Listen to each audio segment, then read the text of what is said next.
President Donald Trump's new attorney, former New York Mayor Rudy Giuliani, did not join his legal team to make any new friends in Washington.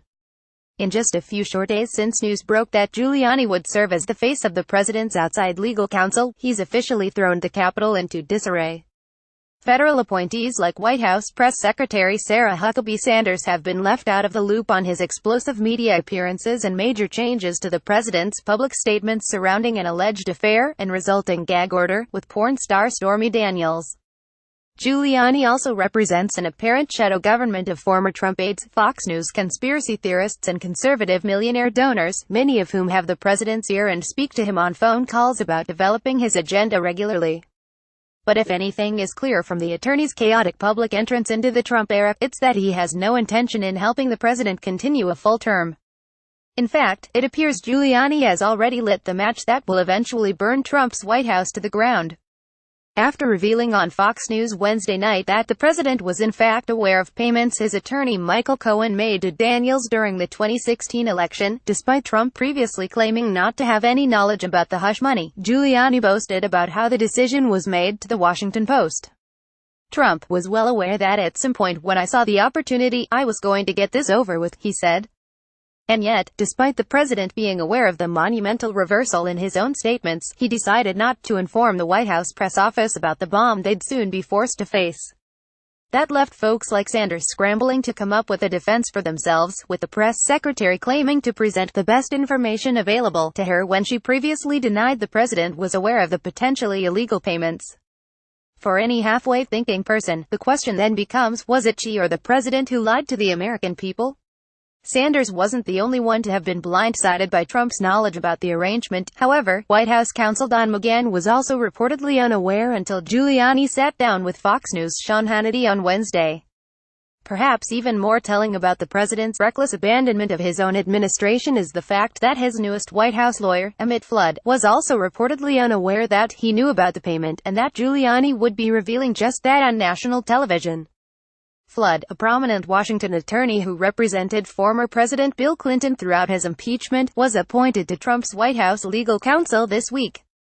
He replaced attorney Takeover, who took an amenable approach to the Mueller investigation and seemed to be encouraging the president to conduct a sit-down interview. The same night Giuliani went on Fox News, he also met with Trump's former campaign manager Corey Lewandowski to discuss political strategy. White House aides have reportedly attempted to keep Lewandowski, who joined Trump on stage at a Michigan rally last week, as far away from the president as possible during his tenure in office.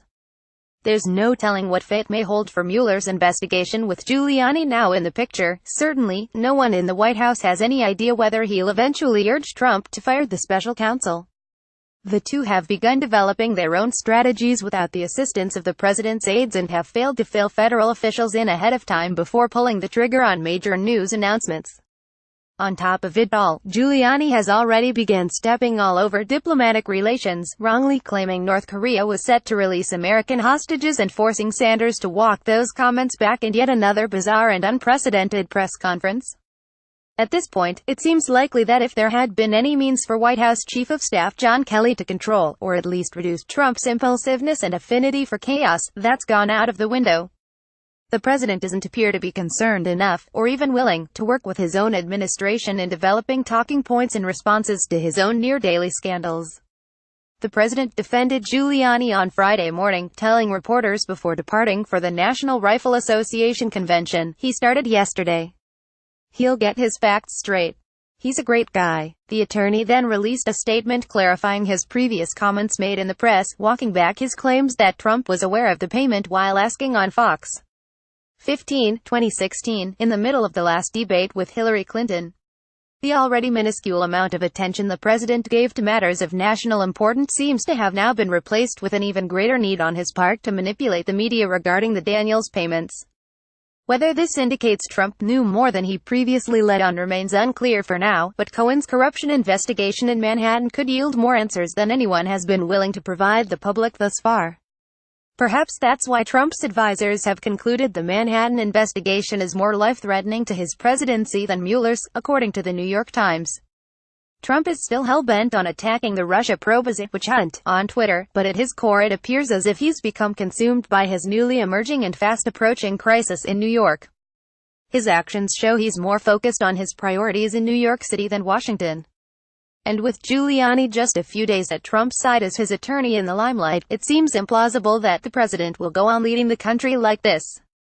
With a potential Democratic takeover of Congress in 2018 and the ramping-up probe in Manhattan that could reveal a violation of federal election laws, the only thing Trump seems to be leading is his own way out of the Oval Office. Whether Trump remains in Washington until 2020 is anyone's guess, but the end of his presidency has already been signaled. Image via screen grab. Follow Chris Riotta at Chris Riotta on Twitter. This is an opinion piece. The views expressed in this article are those of just the author.